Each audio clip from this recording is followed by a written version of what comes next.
We are all different, but we have one common bond, our voice.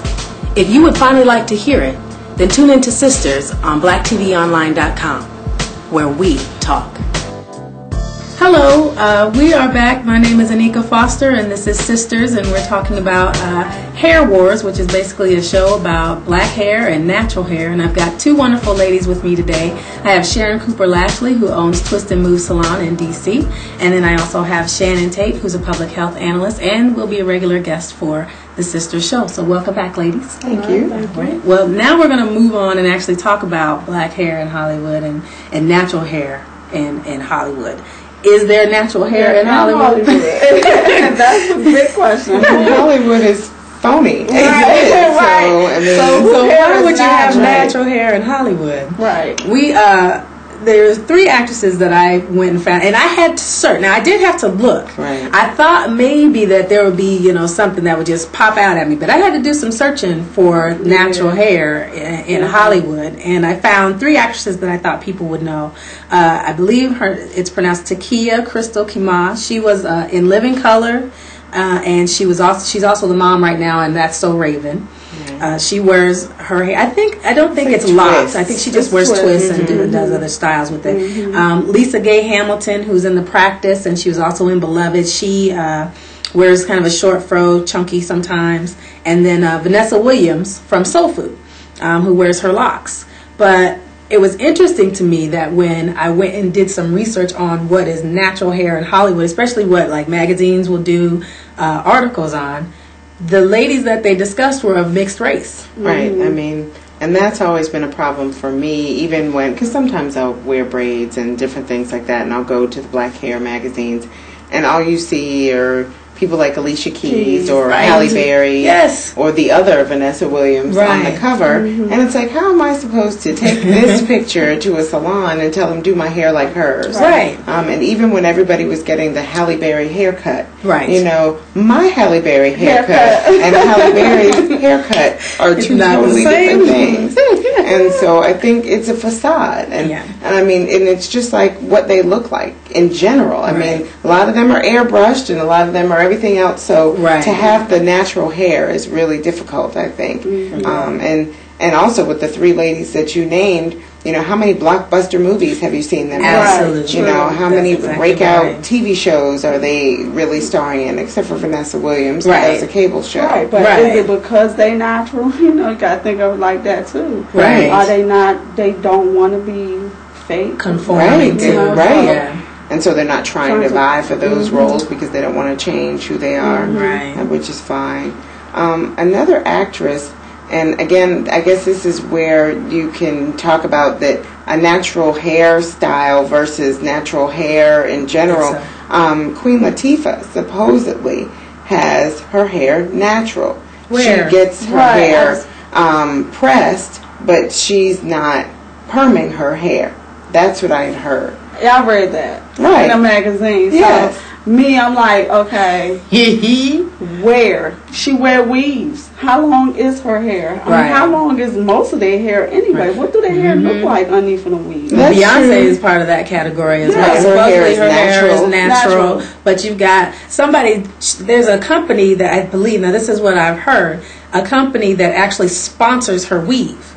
Oh. So her weave is an advertisement, apparently. So which is why it changes so often. Exactly. So what's actually natural? Is it the weave that's no, supposedly it's underneath the braided tracks that are underneath. How do we know that? Right, and that's what they say. And it probably is in order to be strong enough to handle those weaves all the time. But that makes no sense to me. Keep your hair strong so you can put a weave in it. Right. And it's sad. And then you get little girls that, are watching these ladies in Hollywood. And not to say, like I've said before, if you choose to perm your hair, it is a choice. And I would rather you perm it if you're not strong enough to wear it natural. Because I think not strong enough in the sense that you don't believe in Black power and you don't believe in, making things better for your life. Because there's a lot of people that are natural that are not necessarily in the Black consciousness, is what I like to say. So that's not the issue. It's the issue of when we are having our daughters look up to these women, not only should we take into account that these women are airbrushed and that these women don't dress like they do in their videos every day, or in their movies every day, but their hair is something that we have to look at too. Do you feel that you have to have Beyonce hair that's coming all down up in here? Right. Is Beyonce's hair really that long? Right. That's the question. Probably not. Probably not. My guess. Probably not. Like recently, I saw the BET Comedy Award. Oh yes. Yes. What was the young lady's name? That was singing? No, that played on Tyler Perry's movie. Oh, Kimberly Elise. Yeah, her. Did you see her weave? Her weave was down here. Oh wow. And in the movie, she had the real curly. I said, see, that looks more natural. Right. And then she have hair down here, so I thought was like, Mom, her hair grow that long. Right. And it really didn't. It really, like, no. And it really didn't. Don't try it. And that's, I mean, if you want to wear it and do cool. that, that's fine. But don't come on to my magazine and tell me that that's your natural hair. Right. When I've never seen your natural hair. Right. No, and no one ever has. And will they? No. But I think even with permed women in Hollywood, they don't wear their hair either. Because again, like you said, it's so much wear and tear on your hair, and it may even be harder to style. So if you're on the road or shooting 14 hours a day, you can't have that same look with a permed head either.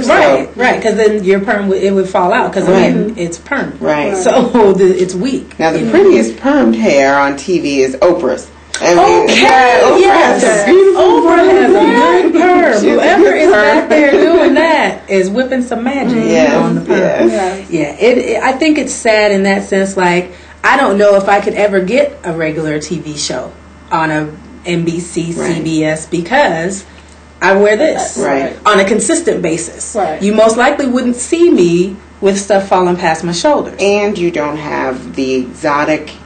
Right, I don't look like exactly. I look like a black girl with an afro. Right, instead of someone like on all the commercials, all the ads in magazines, different TV shows, they are having more black people on them. But they look like white people. But they look like crayon colored white people, beige white people, beige people. Nothing wrong with beige folks. Just want to let y'all know, we love you, but we're just saying. But that's the look that they're going for, and they will let them have the big, huge, curly thing going on, and that's the Ray Don Chong, just lay or out even there. What's her name, Tracy Ellis Ross. You know, like she always has this big bouffant, and that's okay for her because it's a loose curl. It's a what did I used to want when I was little?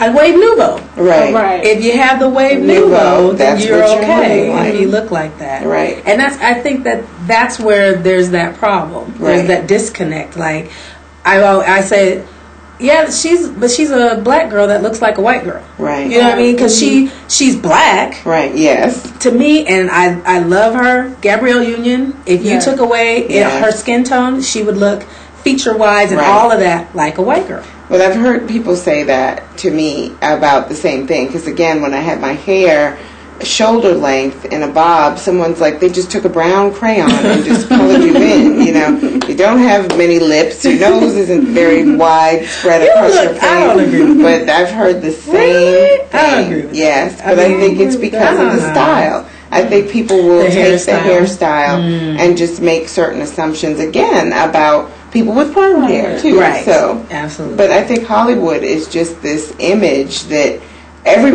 white, black, whatever, are trying to portray. Right. So and it's all Eurocentric though. Right. That's what I think is interesting is that even though, we do have black cinema and all of those things, it definitely doesn't get the pub that it should as far as what we have done making those moves. But we are all moving towards that goal of Eurocentrism. Right.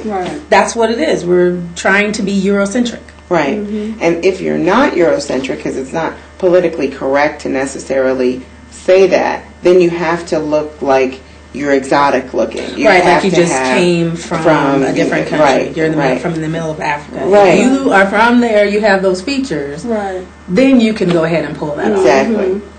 So I think that's interesting. Well, let's move on to the weave debate.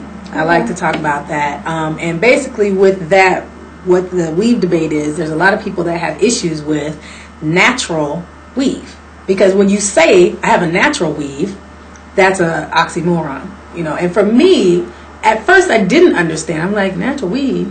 Why would you need a natural weave if you have a natural? Right. That don't make no sense to me. So give us some good reasons as to why we would do the natural weave. A lot of women do the natural weave because it's kind of easier to maintain. Okay. They want to go. That's another way to transition also. So you want to get a natural weave so you'll know how you may look with natural hair. Okay. So it's just, it's just another styling tool basically. Okay. To look natural. Doesn't say anything about what you feel about your natural hair and that you don't like it and all of that stuff. I don't think so. I don't think it would either if you're still going to have a natural state, natural looking state, So I don't know. I think that for me, again, people that have locks that are beautiful, they just think that they come that way, and they don't. You have to grow it out, especially if you had a perm and you're trying to, cut that off and start over. So I think that people may put the weave in to let it grow to the length where they feel it'll look a little more acceptable. Just like you do with a perm. Right. When you throw that weave in, a lot of times it's to try to help your hair grow in and not mess with it. Right. And I agree with that. At first, though, it did really just kind of be like, natural weave? Right. Why are you doing a natural weave? But it makes sense, especially if you're transitioning. Is it as damaging, or is there a difference between a natural weave and a weave that you would use for a perm? When you get number 5, that bag of hair, will you go by that? Is it any different as far as I don't think so. I think it damage has put in. Okay. That makes the difference. Okay. I mean, because we still have a lot of women that's gluing it in. Oh, wow. No. No. You don't glue hair anymore. No. We need to get away from that. Glue is bad on your scalp. Right. Scalp so you have natural hair with glue. Right. Not a chemical. So then when you think about it, when you pull that weave off with all that glue, all there your goes your hair. Thank you. There goes your hair. So it's best to be sewn in. Especially if you're trying to transition. Okay. You want to keep that cornrowed in and keep it sewed in. And then when you constantly come back to get it serviced, you gradually can cut off the relaxed hair. And we need to get away from really saying perm hair, because Caucasian women wear perms. Right. That's right. African American women. Relax. Because it's not permanent. Right.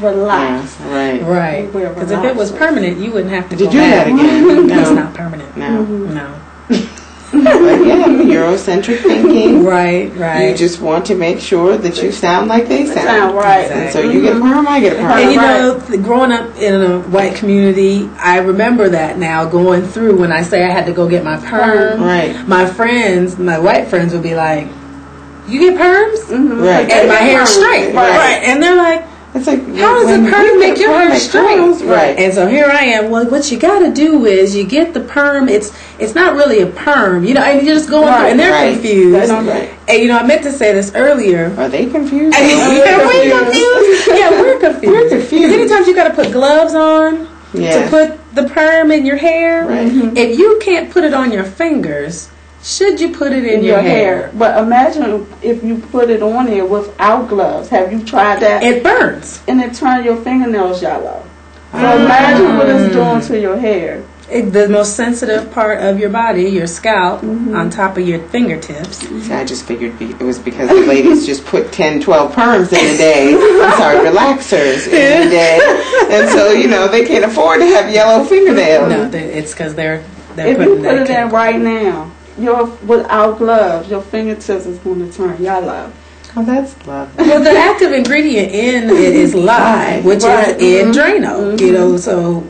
So you're putting Drano on your head. I think about that scene in in Malcolm X when they ran and they turned the water off in the house, and he was just sitting there. It's heating up, shorty. Heating up. And then he had to run and put his head in the toilet because they didn't have any water. Yes. Maybe you shouldn't put that in your head. Right. If you leave it in too low, I don't know. But it is a choice, and I think it does have to deal with being stronger and being stronger in the sense of being able to be okay with you in it. Right. I don't think it speaks to how you feel about things in the world, but I do think it speaks to how you feel about you in the world. That's sometimes. But I know I listened to people that were Afrocentric talk about that. It's like you put something in your head that's making you relax. That's your brain. Why do you want your brain to relax? Then you're putting lie in your hair, so it's not true. It's a lie. You're telling a lie. It's not you. Television telling lies. Television. So that, I guess that wraps up that whole Hollywood image thing. It's a big lie. Yeah. Well, we are, again, running out of time. We could probably sit here and talk about this all day, but we are going to end today, Black Hair in Hollywood. Thank you for tuning in with us. Please come back for our last installment of this series. That'll be our fall-winter hair care piece. We're going to talk about some protective styling and whatnot. Thanks for joining us, and have a good one.